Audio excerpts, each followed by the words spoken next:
Mesdames et messieurs, bonjour, bienvenue à ce nouveau numéro de l'émission Micro pour tous.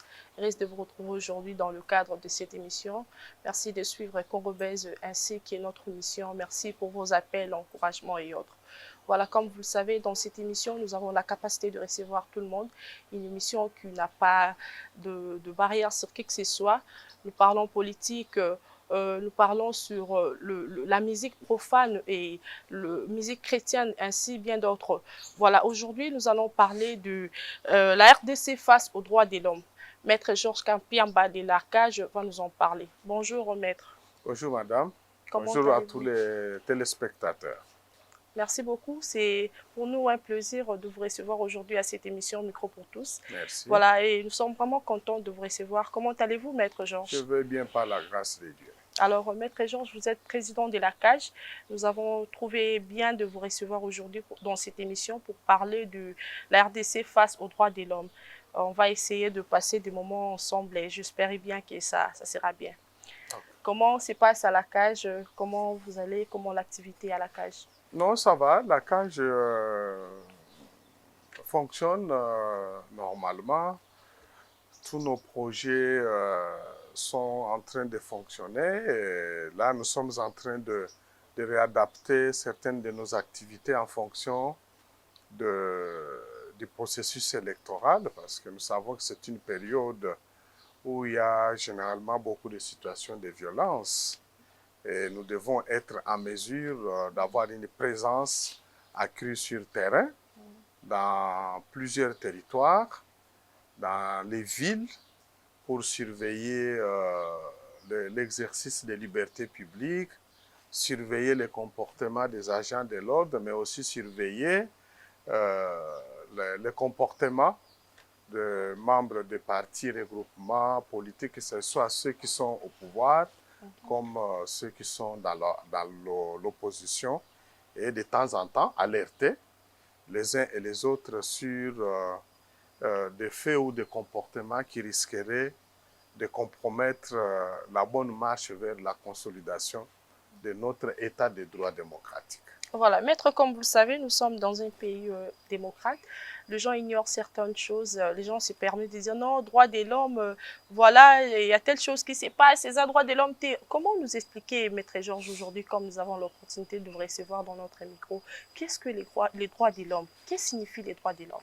Si on peut vraiment le savoir aujourd'hui. Oui, d'abord, vous avez annoncé à vos téléspectateurs qu'aujourd'hui, nous allons échanger autour de la problématique de la RDC face aux droits de l'homme. Exactement. Ça veut tout simplement dire, si j'ai bien saisi votre idée, c'est de savoir quels sont les engagements au niveau international, au niveau régional, au niveau sous-régional ou au niveau national que la République démocratique du Congo a pris pour faire promouvoir et faire protéger les droits fondamentaux de tous les citoyens. Quelles sont les actions que chacun des acteurs concernés par cette question doit fournir pour que cet état de droit qui protège les droits de l'homme puisse réellement se réaliser et se concrétiser. Mais maintenant, parce qu'il faut que les citoyens et les citoyennes sachent ce que c'est les droits de l'homme, c'est quoi en fait. Ça se parle beaucoup. Alors, les droits de l'homme, il faut en termes clairs comprendre qu'il s'agit de ces facultés, ces prérogatives. Hein, ça, c'est en français qui n'est pas, c'est pas français facile. Hein? Voilà. Alors, qui sont reconnus mondialement comme étant liés à la nature de toute personne humaine, qui sont indispensables, qui sont nécessaires pour permettre à la personne humaine de bien s'épanouir dans la société en tant qu'être humain. Et on ajoute, pour bien comprendre encore ce que c'est les droits de l'homme, c'est que ces prérogatives-là, c'est garanti parce que c'est lié à la nature humaine. Ça veut dire que l'homme naît avec ces droits de l'homme. C'est comme ça que la Déclaration universelle des droits de l'homme des Nations Unies de 1948 dit que tout être humain naît avec les droits de l'homme et il les a, c'est pour dire qu'il les a, c'est pas par la volonté de quelqu'un ou d'un État, mais il les a et ces droits doivent lui être garantis parce que il est être humain. Et donc, toute personne, homme ou femme, qui prend le pouvoir, qui accède au pouvoir, doit toujours avoir en tête le fait que le droit de l'homme n'est pas un cadeau que lui va donner, va reconnaître à ses semblables. Mais ce sont des droits que nous naissons avec étant hommes. Lui, dans sa position de dirigeant, dans sa position de responsable ou représentant de l'État, il a par contre le devoir de faire en sorte par ses actions que ces droits-là soient toujours protégés par les autres services de l'État et les autres concitoyens. Et donc voilà, ce sont là quelques éléments.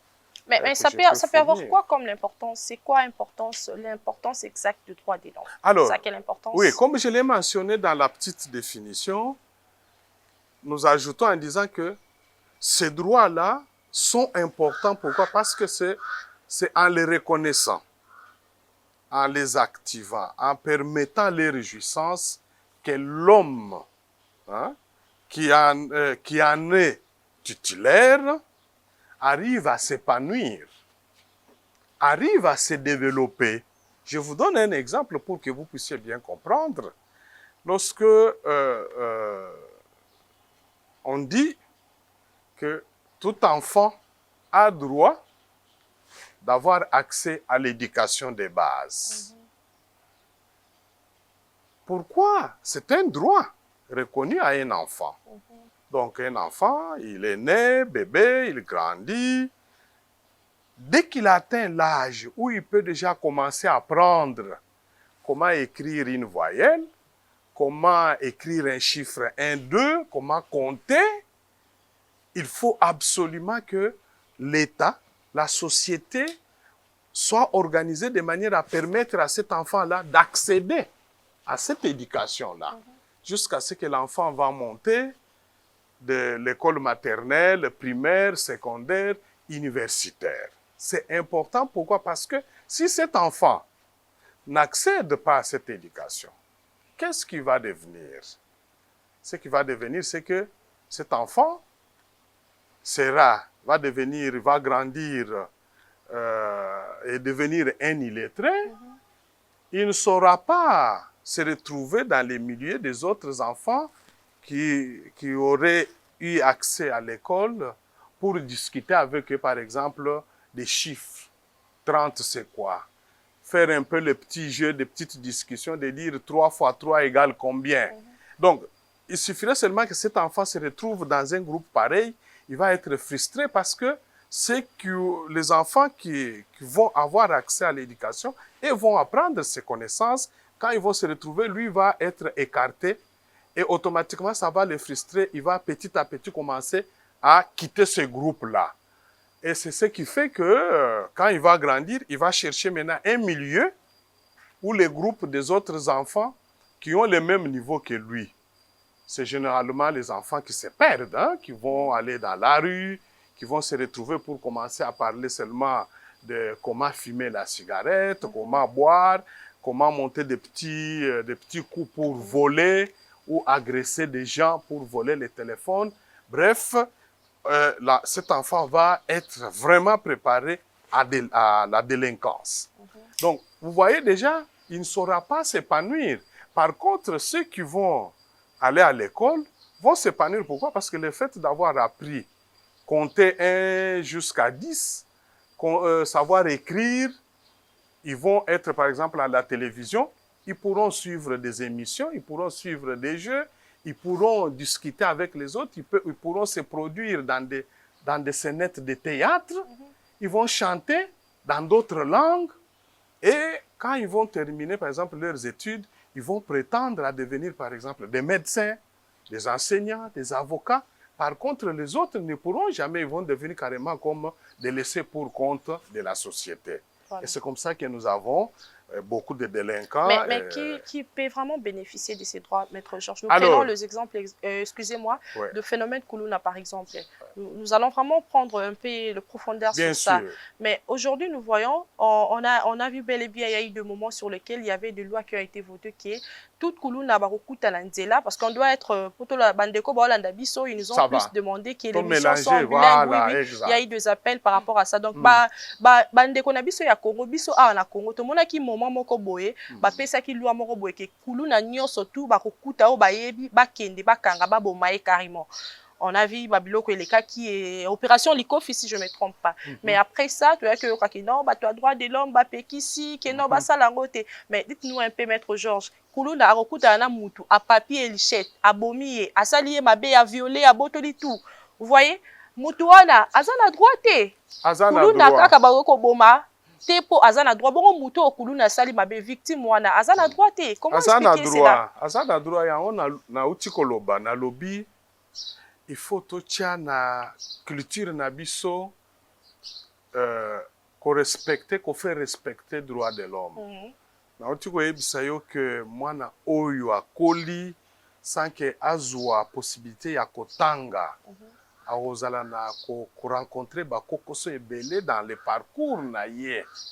De 5-10 ans jusqu'à 25 ans, à un moment donné, il va se retrouver être écarté de la vie normale. Il y a vie malamu, il y a qu'on prétendre que un jour, na comme enseignant, na médecin, na député. Pourquoi? Parce que atanga quitté. Problème, phénomène ya Koulouna, c'est un phénomène qui doit nous interpeller, nous tous, toute la société. Exactement. En commençant par l'État, pour dire, mais comment tu as commis à ce niveau-là, avoir aujourd'hui, on parle de 30 000 Koulouna dans une ville de Kinshasa. Parce que les Koulouna, ce sont des enfants qui sont devenus un peu de délinquants, c'est-à-dire la plupart ceux qui ont talibango, ils allient la majorité. En tout cas, si pas la majorité, ils allient bana oyo, bazwa qui chance ya kotanga te, ou bien kozwa entretien familial comme il se doit te. Donc, soki mwana abotami société sengeli to bongisa tozala prudent pour que o bana nyonso baza ko botama baza déjà à l'âge ya scolarité, il faut bakende na classe. C'est pour cela que la cage biso to betaki maboko pour la gratuité de l'enseignement. Parce que le fait d'envoyer les enfants à l'école, bah, vous voyez en charge. Vous voyez, à l'école, les enseignants ont l'obligation d'enseigner. Il y a beaucoup de choses. De leur apprendre les connaissances scientifiques, l'histoire et amboka, mais aussi le civisme. Ko pesa bango ba élément oyo ko bongisa bango pour que ba comme des bons citoyens, ba oyo ba ko linga mboka na bango, ba oyo ba ko zala na bobangi ya kolobake, il faut pas voler, il faut pas agresser quelqu'un. Parce qu'après, ceux qui, moi, va préparer, bah, il que ceux qui ont eu libanga au boaki sur quelqu'un, ils allaient infraction, bah, ko kangayo, ils allaient déjà informés, à quoi ko salangote, pour salango, à ko hésiter plusieurs fois. Mais si déjà tout son parcours, il n'a jamais été informé de ça, pour lui prendre une pierre jetée sur quelqu'un, même sur un policier, c'est normal, parce qu'il ne vit dans la rue que de ça. Donc, aujourd'hui, il y a les responsabilités. Principalement, il y a l'État, parce que l'État n'avait pas fait attention dès le départ pour stopper Makambo ya Olobake. Il faut que les parents prendre en charge tous les frais et la scolarité. Alors maintenant, il faut travailler. Il y a par exemple le programme Yakanyamaka Sese, qui est une des solutions. Il y a quelques-uns, qui bango la possibilité de apprendre les métiers pour qu'ils deviennent des maçons, des électriciens, des charpentiers et consorts. Zongi siko na vie normale, bazali ko s'épanouir. Moi, j'ai suivi les vidéos. Il y a témoignages, il y a quelques-uns. Quelqu'un d'entre eux a dit par exemple que voilà, le fait d'avoir été formé na Kanyama Kasese, na Yokoli, na eu certificat, engagé ngai l'État, engagé ngai maintenant j'ai un salaire, na otipe kobala. Je vais fonder maintenant ma vie. C'est ça l'épanouissement dont nous parlons.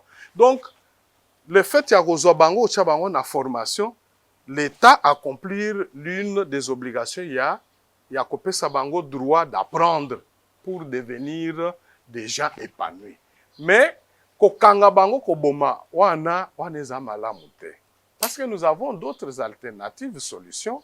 Netio bazo sala na Kanyama Kasese, mais il faut les multiplier. Loi essaie de prévoir déjà ya kozwa bana wana bao bazana nzela.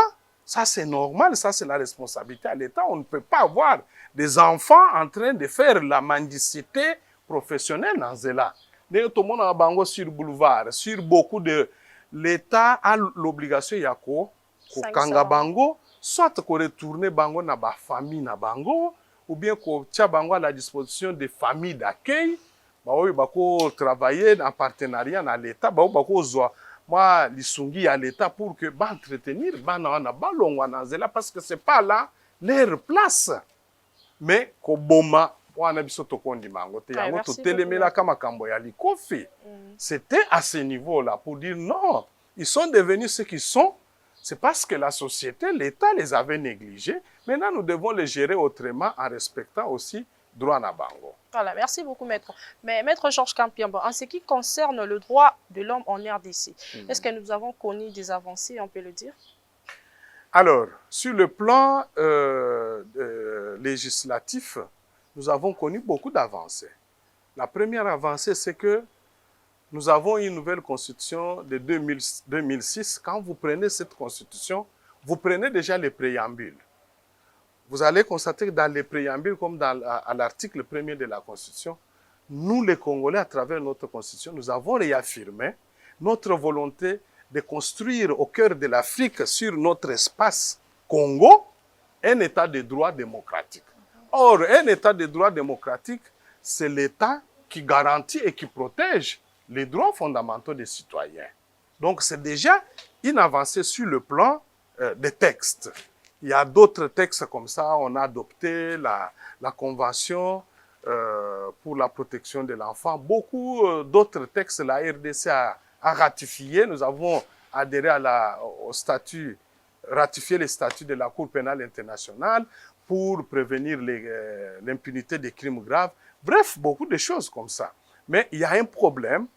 Il y a quand même un problème en ce qui concerne la mise en application. Là, le grand problème, l'obstacle auquel le pays fait face aujourd'hui, de par l'analyse de la CAJ, nous le disons chaque jour à plusieurs acteurs, c'est la faiblesse de notre justice.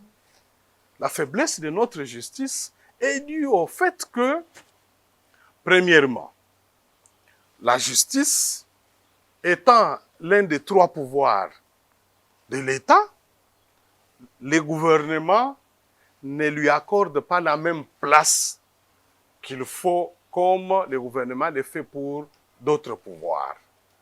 En ce que, jusqu'à ce jour, le pouvoir judiciaire ne reçoit pas une dotation financière, c'est-à-dire une somme d'argent telle que la Constitution a prévu, devant permettre au Conseil supérieur de la magistrature, avec les autres organes qui gèrent le pouvoir judiciaire, d'organiser à la fois leur fonctionnement, c'est-à-dire donner les frais de fonctionnement, de faire face aux coûts de mutation, pour que quand un magistrat doit être mité, on paye pour lui à la fois les billets, les membres de sa famille, l'installation.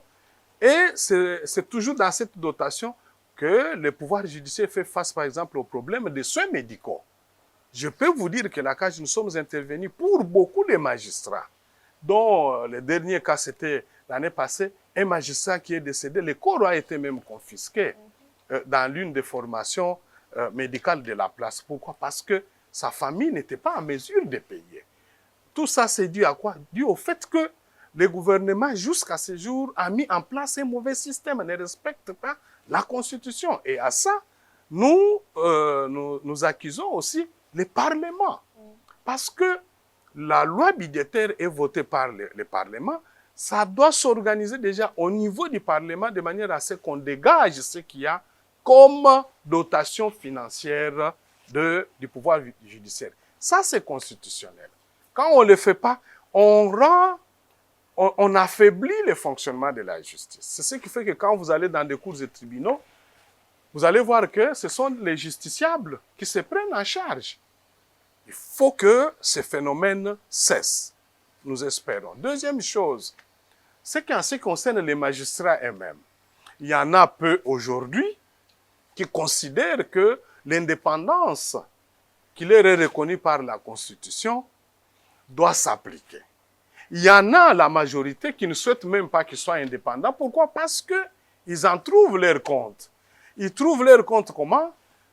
Plus ils organisent la situation de dépendance au pouvoir et aux autres pouvoirs, aux personnes qui sont financièrement, économiquement fortes, ce sont eux qui tirent les profits.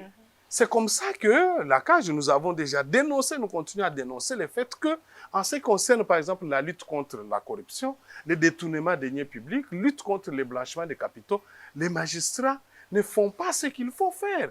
Vous avez constaté depuis 2021 à ce jour, la plupart des dossiers de corruption, de détournement des deniers publics, se sont conclus généralement toujours par, soit c'est l'acquittement, et l'acquittement là, c'est principalement, ce que nous, la CAJ, nous avons, c'est principalement au niveau de la Cour de cassation, qui est devenue championne en matière d'acquittement dans des dossiers qui concernent le détournement des deniers publics ou le blanchiment des capitaux. C'est anormal. Anormal. Des gens condamnés principalement par soit les tribunaux de grande instance, ils vont au niveau de la Cour d'appel, on confirme, mais quand ils vont au niveau de la Cour de cassation, de manière miraculeuse, ils sont toujours acquittés. On va nous parler de X, Y, mais nous nous connaissons. Techniquement, ils ne peuvent pas nous convaincre. Nous savons sur quoi ces gens planchent généralement pour trouver des voies de sortie et raccorder la liberté à ces gens-là. C'est quoi la vérité? C'est-à-dire les personnes qui corrompent, les personnes qui détournent, qui commettent les actes de blanchiment, comme ils ont des moyens, ils utilisent ces moyens-là maintenant pour corrompre tous ceux qui semblent être sur leur chemin pour les stopper. Et ça affaiblit l'état des droits. Parce que la justice, qui est le garant même de la protection des droits et libertés fondamentaux des citoyens, ne fonctionne pas de manière qu'il faut, tout le reste ne va pas permettre aux gens de sentir que nous sommes réellement dans un état de droit. Enfin, les droits de l'homme ne connaissent pas une protection accrue aussi à cause de ces dysfonctionnements-là de la justice, mais aussi la méconnaissance de la majorité des Congolais de leurs propres droits, mais aussi des mécanismes ou des institutions auxquelles ils peuvent recourir pour en revendiquer. Mais là, c'est de la responsabilité de l'État, mais aussi des acteurs de la société civile, mais aussi des médias. Je vous félicite parce que quand vous organisez une émission comme celle-ci, qui a comme focus droits de l'homme, vous permettez aux uns et aux autres de savoir que lorsque votre droit, vous considérez que votre droit est bafoué, est violé, vous avez le droit de saisir soit les organisations de la société civile qui travaillent là-dedans, vous pouvez saisir soit la justice, mais vous pouvez aussi saisir les autorités gouvernementales pour demander leur intervention. Quels sont ceux qui le font? Quels sont ces citoyens-là? Quand ils vont en justice, ils déposent sa plainte, on lui exige de payer 10 000 francs, 20 000 francs pour que la plainte soit examinée, ils protestent. Or, si vous vous rencontrez, vous faites face à ce genre de situation, écrivez. Si vous avez déposé votre plainte à l'auditorat ou au parquet des grandes instances de la Gombe ou de Matete, je ne sais pas d'où, vous constatez que la plainte n'est pas examinée. Vous constatez que le secrétariat bloque parce qu'on vous a demandé 10 000 francs, 20 000 francs, vous n'avez pas donné. Mais recourez aux organisations de la société civile. Expliquez-leur, elles vont se mobiliser. Ou vous-même écrivez au procureur. Faites tout pour que ces personnes aujourd'hui qui se mettent, qui vous empêchent d'exercer votre droit, soient dénoncées et sanctionnées. Et donc, c'est toute une culture. Il faut que nous continuions à sensibiliser, à faire prendre conscience à nos compatriotes que les droits de l'homme, les droits n'est droit que lorsqu'on les connaît d'abord et on sait les revendiquer. D'abord, l'exercer, mais aussi les revendiquer et les protéger. Nous devons savoir protéger nos propres droits. Voilà. Merci beaucoup, Maître Georges Kapiamba. Nous continuons. Alors, Maître Georges, quelle lecture faites-vous du dernier bavure qu'il a eu à voir lors de la marche entre l'opposition et l'IDPS? Nous avons condamné. Nous avons condamné les recours à un usage disproportionné de la force, principalement en ce qui concerne deux cas, les cas de l'enfant mineur, même si nous regrettons aussi le fait qu'au fil du temps, les images que les médias ont pu diffuser ou les autres personnes ont démontré que cet enfant, dont sa place est soit à l'école ou en famille, ou dans un endroit où il pouvait être en train de jouer, par exemple à la balle ou à d'autres jeux avec ses amis, cet enfant s'est retrouvé dans un champ de preuve de force entre les acteurs politiques. C'est anormal. D'abord, nous condamnons cette présence de cet enfant. Cet enfant ne devait pas être là-bas. Les lois de notre pays interdisent d'ailleurs formellement le fait d'incorporer ou de rallier les enfants à une manifestation, à une activité politique. On ne doit pas les amener là-bas.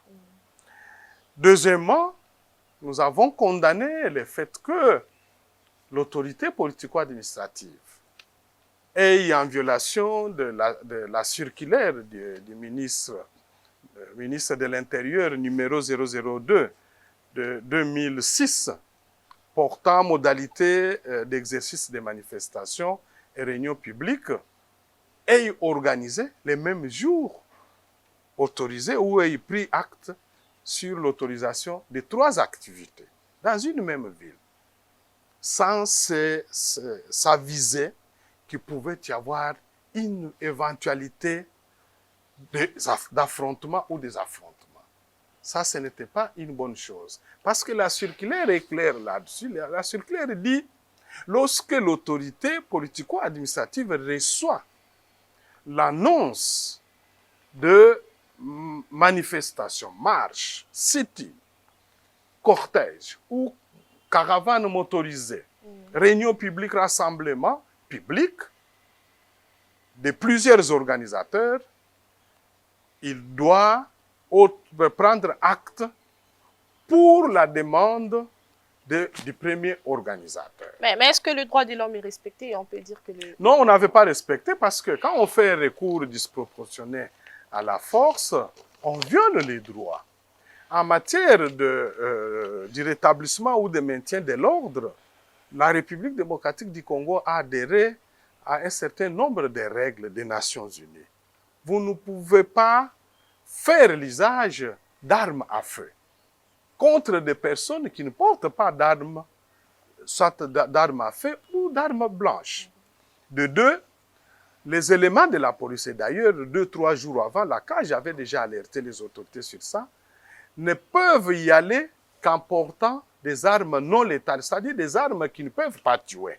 Comme nous l'avons vu hier, à l'occasion du sit-in, nous étions contents de constater que la police a finalement fait l'usage d'armes non létales, électriques. La police, il est autorisé aujourd'hui, même au niveau des Nations Unies, la police peut faire usage, par exemple, aussi de véhicules à eau, de lance-eau. On peut faire, dans certaines mesures, quand c'est nécessaire, à l'usage de gaz lacrymogènes.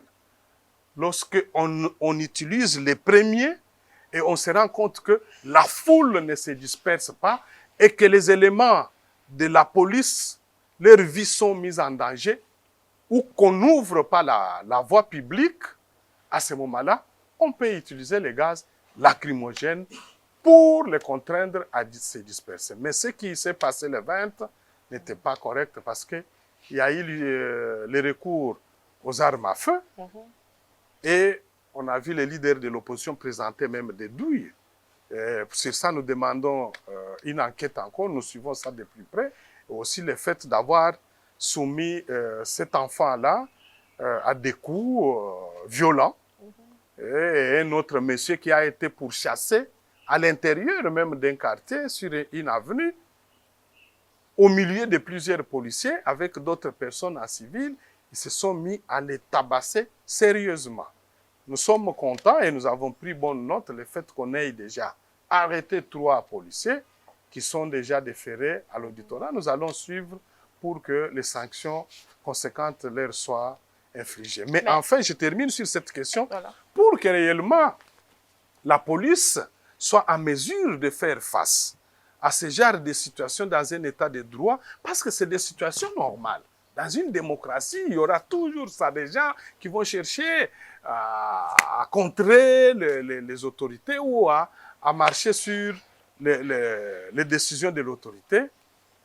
Le gouvernement doit investir dans l'acquisition d'armes non létales et les mettre à la disposition de nos forces de maintien de l'ordre. Ça ne suffit pas d'acheter l'équipement et les redonner, mais il faut aussi les former.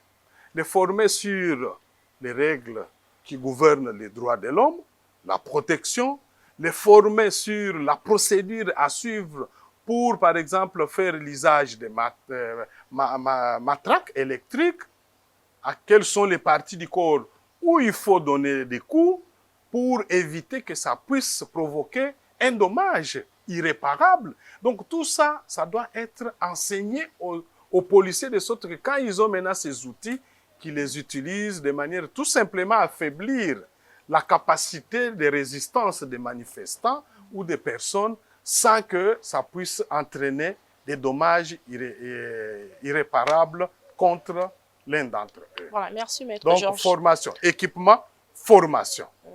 Sans cela, et puis quand on les envoie, avant de les envoyer, il faut d'abord vous assurer qu'ils ont mangé. Ah, c'est important. Okay. Oui, parce qu'il ne faut pas des policiers qui n'ont pas mangé, vous les envoyez là-bas, psychologiquement, ils ne sont pas bien préparés. Ils doivent être nourris, ils doivent être bien payés pour leur permettre, quand ils savent qu'ils vont aller dans une opération, du paye, voilà. Oui, obligatoirement, ils doivent avoir leur petit déjeuner, ils doivent avoir les repas, pour que ce soit des messieurs qui réfléchissent convenablement.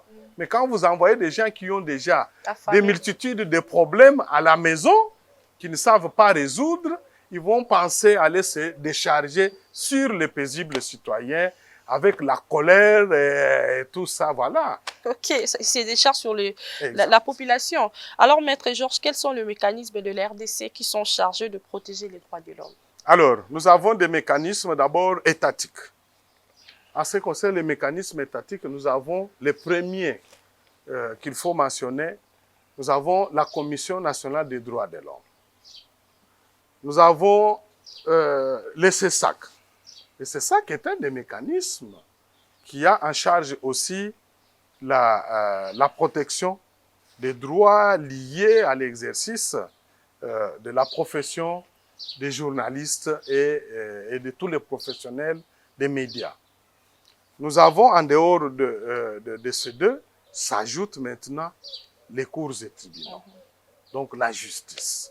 Ce sont là du côté du gouvernement. Donc côté étatique, les mécanismes qu'il faut mentionner. Mais en dehors des acteurs étatiques, nous avons maintenant des mécanismes non étatiques qui sont organisés, qui sont les fêtes des citoyens, des hommes et des femmes. Ce sont les organisations de défense des droits de l'homme de la société civile, qui concourent aussi à ce même travail parce qu'elles collaborent à la fois avec la Commission nationale des droits de l'homme, avec CESAC et avec les cours et tribunaux pour que les droits fondamentaux des citoyens soient non seulement connus, mais soient aussi protégés et que quand il y a des victimes, que ces violations soient constatées et que les victimes soient au moins indemnisées. Voilà. En ce qui concerne la bavure lors de la marche, nous avons dit à qui revient la responsabilité? À l'État congolais. Comment expliquer Tous cela? les actes, tout ce qu'il y a comme bavure commise par les policiers, parce que les policiers sont au service de l'État congolais, c'est l'État congolais qui est responsable civilement. Mais pénalement, ce sont les individus eux-mêmes. Comme les 3 policiers qui s'étaient distingués dans des coups irréfléchis contre notamment cet enfant, ils vont répondre eux-mêmes parce que ils sont censés avoir été formés au centre d'instruction qu'on appelle CI, où ils savent qu'un enfant ne peut pas recevoir ce genre de coups. Voilà. Un enfant, dans un contexte de rétablissement de l'ordre public, doit être par contre pris isolé, protégé, amené ailleurs que lui administrer ce genre de coups. Bon, je crois qu'ils vont essayer de se justifier, qu'il a lancé aussi des pierres, mais vous savez que ils ont appris beaucoup de techniques pour savoir comment, à un moment donné, isoler ce genre de personnes vulnérables. Un enfant, c'est une personne vulnérable. Vous voyez, lorsque il y a des leaders de l'opposition, constatés souvent quand ils veulent les extraire de la foule pour les conduire chez eux, ils utilisent souvent des techniques qui leur permettent à un moment donné de les isoler de l'autre masse et puis on les prend, on les met dans les véhicules, on les conduit. Donc c'est une protection spéciale qui doit être au moins, qui doit faire l'objet de leur formation pour qu'ils sachent que dans une manifestation, s'il y a des enfants, même s'il y a des adultes, mais qui sont des personnes vivant avec handicap, il faut savoir les isoler des autres manifestants parce que c'est des personnes vulnérables. Maître Georges, opposant Bazako dénoncer l'instauration d'un régime dictatorial sous Félix Tshisekedi. Alors, Bino Batouya, droit de l'homme, est-ce que, Bozo, ça la comparaison entre 2 régimes, y a-t-il une différence sur le plan liberté, injustice et autres? Comment expliquer cela? Alors, boyebi ke biso tozali ba indépendant. Donc biso akaji tozali organisation politique te, to parti politique te qui se bat pour conquérir et puis exercer le pouvoir. Donc ba avi na biso toza ko pesa yango de manière indépendante, sans aucune influence. Et donc nous prenons acte de position, il y a leader, il y a opposition par rapport il y a Oyouti Koloba. Tozali ko sala enquête nabiso sur plusieurs aspects pour nous assurer, vérifier si ba propos na bango ezali vérifiable ou non. Donc à ce jour, nous ne pouvons pas donner un avis sur ça. Et comment évaluez-vous la démocratie sous Félix Tshisekedi? Alors, la démocratie doit être évaluée par rapport à un certain nombre de choses. Notamment, il faut ce qu'on appelle le pluralisme politique, des partis politiques. Mais même s'il y a le pluralisme, il faudrait que les partis se créent sans beaucoup d'entraves. Des organisations de la société civile. Il faudrait que les partis politiques aient un espace d'expression, aient l'accès aux médias, principalement les médias publics, comme aussi les organisations de la société civile, fassent connaître leur point de vue. Il faut, au terme de notre législation, que l'opposition ait la possibilité de se désigner un porte-parole. Mais malheureusement, dans notre pays, jusqu'à ce jour, nous avons constaté que l'opposition n'a jamais eu la possibilité de se désigner un porte-parole. Voilà, on continue. Donc, c'est vraiment une limite regrettable. Alors, maître, pensez-vous vraiment que le droit de l'homme sera un jour strictement respecté ici en RDC? Les droits de l'homme doivent quels sont les signaux qui peuvent... Les droits de l'homme doivent être respectés pour qu'ils soient respectés et protégés.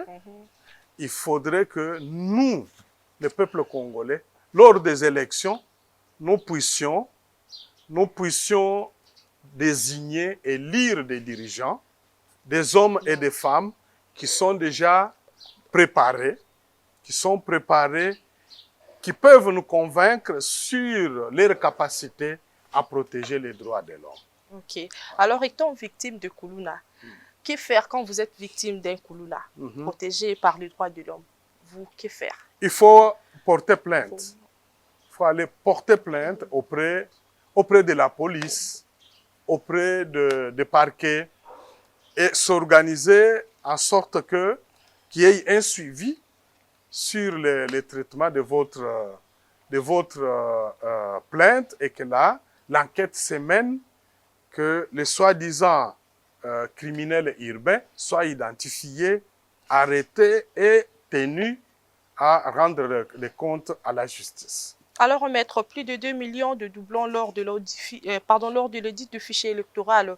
Vous étant observateur, vous pensez que le processus électoral en cours est fiable ou pas? Non, c'est-à-dire le phénomène de suppression des doublons,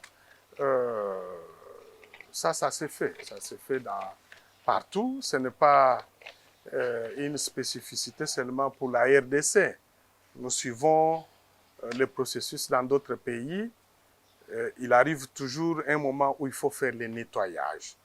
Parce que lorsque les agents de la CENI procèdent à l'enrôlement, mais ils ne peuvent pas savoir que, voilà, telle personne s'est déjà fait enrôler dans un autre centre et qu'il ne faut pas l'enrôler encore.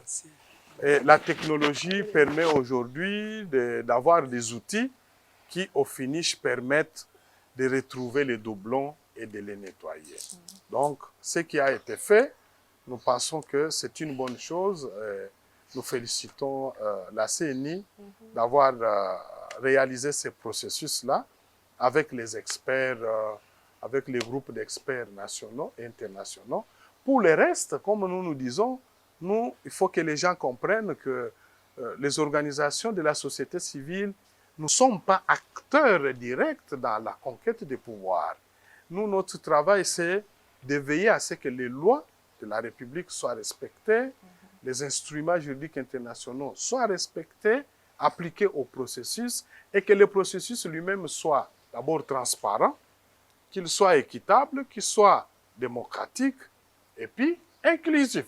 Il ne faut pas qu'il y ait d'exclusion fondée sur des raisons qui ne sont pas prévues par la loi. Alors, maître, nous avons suivi le discours de M. Mike Moukeba et Daniel Sapfou. Je ne sais pas votre réaction par rapport à ces discours. Nous le disons chaque fois, à l'occasion du 10e anniversaire de la CAGE, nous avions invité les responsables des médias et des organisations de la société civile. L'allocution que j'avais lue à cette occasion avait porté principalement sur notre responsabilité en tant qu'acteur, en tant que leader d'opinion, mais aussi la responsabilité de professionnels des médias en tant que personnes, hommes et femmes, qui recherchent les informations, qui les traitent, qui les divulguent, qui les diffusent. Nous avons rappelé que, certes, dans un état de droit démocratique, la liberté de la presse est un des droits fondamentaux, mais nous avons ajouté en disant que cette liberté doit s'exercer toujours avec responsabilité, ça veut dire en respectant sa déontologie, en respectant les lois et les bonnes mœurs. Et donc, vous êtes professionnel des médias, vous êtes acteur politique, acteur social, vous devez savoir que dans l'exercice de votre liberté, vous ne devez pas l'exercer avec irresponsabilité, c'est-à-dire notamment en incitant des gens à la violence, en incitant des gens à la haine tribale ou ethnique ou raciste, ou en poussant des communautés à s'affronter. Nous devons avoir des messages, des propos, des déclarations qui doivent concourir à solidifier les vivre ensemble.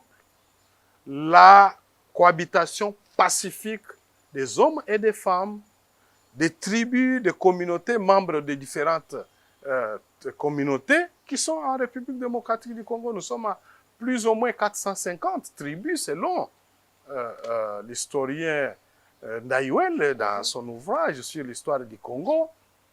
Mais imaginez-vous si chaque fois, il doit y avoir des gens aujourd'hui qui font l'usage abusif des réseaux sociaux ou des médias pour inciter les uns contre les autres à s'affronter. Nous allons plonger notre pays dans des violences, dans une guerre civile. Et donc, j'en appelle encore une fois à la responsabilité des uns et des autres. Journalistes, professionnels, bref, professionnels des médias, leaders d'opinion, leaders sociaux que nous sommes, responsables des partis politiques, de prendre conscience du fait que on ne fait pas la politique, on n'exerce pas sa liberté pour mettre du feu à la maison RDC. Voilà, puisque nous sommes en train de citer, maître, je ne sais pas, votre avis par rapport aux déplacés de guerre à l'Est de la RDC qui vivent dans des conditions un peu difficiles, très insupportables et sans aide humanitaire.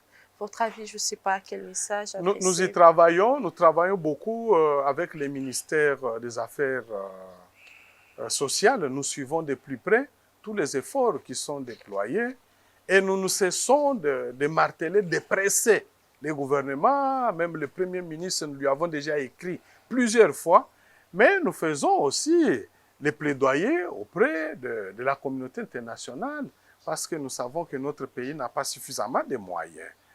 Il faut que la solidarité internationale puisse quand même jouer et nous continuons à faire ce que nous pouvons quand j'ai l'occasion ou les autres membres ont l'occasion de participer à des rencontres avec des représentants, des diplomates, des représentants des institutions internationales.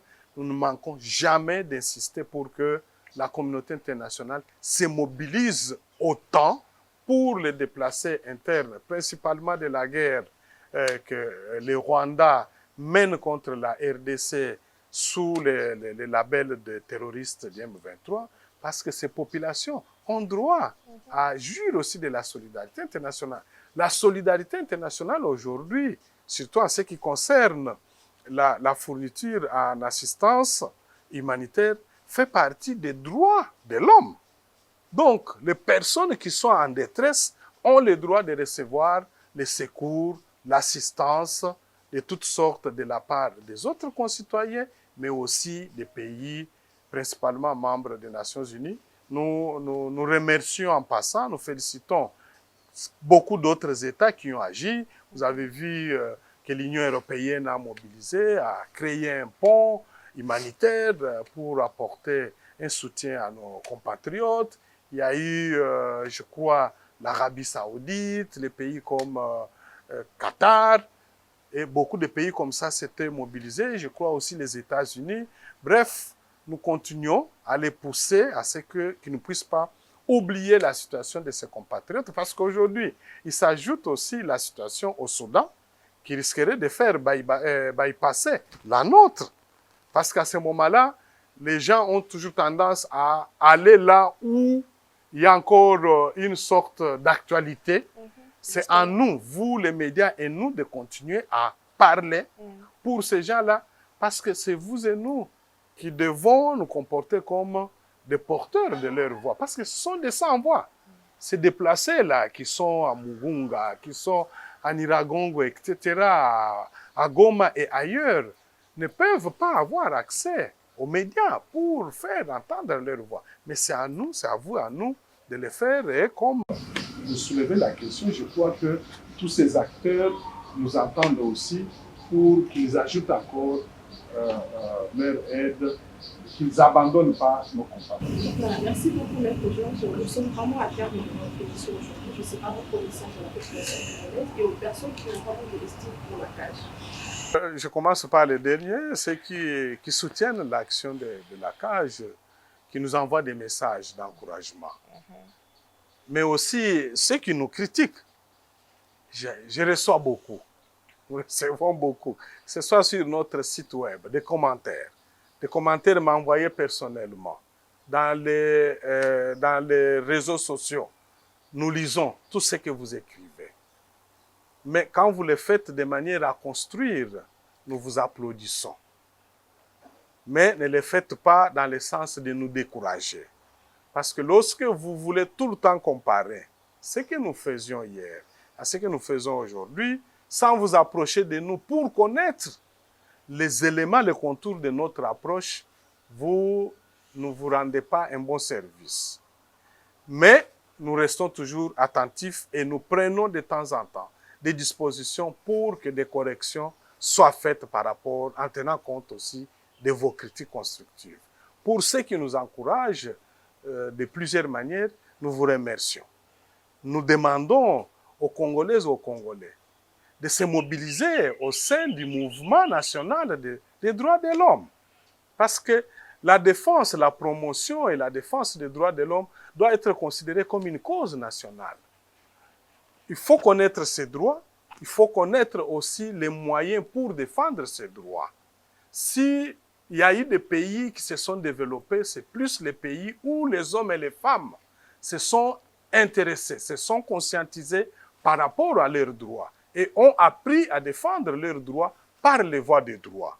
Et donc, engageons-nous davantage dans ces combats de la défense des droits de l'homme. Mais soyons prudents. Sachons que l'exercice de mon droit, l'exercice de ma liberté s'arrête là où commence la liberté de l'autre. S'arrête là où commencent les droits des autres. Ne pensez pas que nous n'avons que les droits, mais à côté des droits, nous avons aussi des devoirs.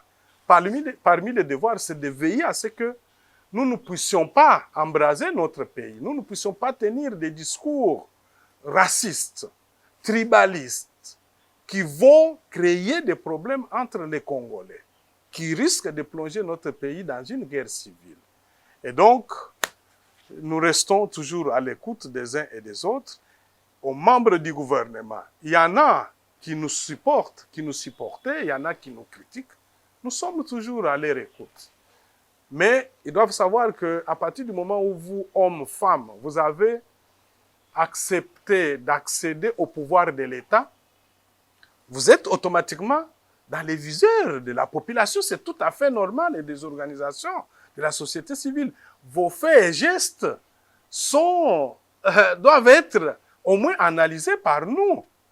Donc, lorsque vous commettez un acte de corruption, de détournement des deniers publics, c'est de notre devoir de vous dénoncer. Vous avez vu dernièrement la CAJ. Nous avons dénoncé et nous avons même dénoncé formellement auprès du procureur général, près de la Cour de cassation, le détournement d'une somme de plus ou moins 1,280,280,000 $, le solde de l'argent que le gouvernement de la République avait décidé pour envoyer aux victimes des inondations ou des naufrages à Bassankosso. Nous restons mobilisés sur ces dossiers pour que les auteurs et les complices de ces faits soient vite identifiés, amenés devant les juges pour qu'ils répondent les actes et que cet argent soit récupéré, envoyé à nos compatriotes de Bassankosso qui en sont les vraies victimes. Si rien n'est fait, nous continuerons à dénoncer la léthargie de la justice et nos compatriotes hommes et femmes qui sont magistrats doivent savoir que vous vous êtes engagés à servir la République. Vous ne devez pas utiliser votre position pour commettre les actes de corruption. Parce que par votre acte, lorsque vous libérez, vous accordez arbitrairement, frauduleusement la liberté provisoire à quelqu'un qui a détourné de l'argent, quelqu'un qui s'est permis de corrompre ou de blanchir les capitaux, vous rendez un mauvais service à la nation. Si ça ne va pas, quittez la magistrature, allez faire autre chose que de commencer par votre action à acquitter de manière systématique parce que derrière, il y a eu des coups d'argent, trafic d'influence politique ou on ne sait pas quoi, vous libérez les gens, vous rendez un très mauvais service à la nation. Alors, merci beaucoup, Maître Merci. Georges Kapiamba. C'était vraiment pour moi un grand plaisir de vous recevoir aujourd'hui dans notre émission. Merci. Nous sommes vraiment heureux et merci pour cet honneur. Nous espérons vous revoir et vous recevoir au jour prochain pour bien d'autres sujets. Éventuellement dans vos installations. Si. Je serai vraiment heureuse de vous retrouver. Bien sûr. Merci, Maître Georges. Et alors, je vous dis merci, très chers amis téléspectateurs. Merci de nous suivre. Merci de suivre Congo Best Télévision. Un grand merci à mon caméraman Jacob Ngongolo et à mon président et patron, le président Christian Bossembe. Merci à vous également. Merci à toute l'équipe technique ainsi qu'à toute l'équipe de la cage pour l'accueil qui nous ont ici aujourd'hui. Je vois M. Wissam Itessa. Merci à vous, Yannick Mavinga et Gaston Kachao. Merci, Madame Marissa Todinga. Merci à vous également. Ruben Abetemani, merci. Valérie Vokoussier Miko, merci à toi également. Monsieur Ben Bongine, Monsieur Sylvain Bikaï, merci à vous également, ainsi qu'Antimba Thomas. Merci vraiment à vous. Un grand plaisir pour moi aujourd'hui d'être avec vous. Quant à moi, je vous dis à très bientôt. Restez branchés sur Congo Best Télévision pour suivre bien d'autres programmes. Et ciao!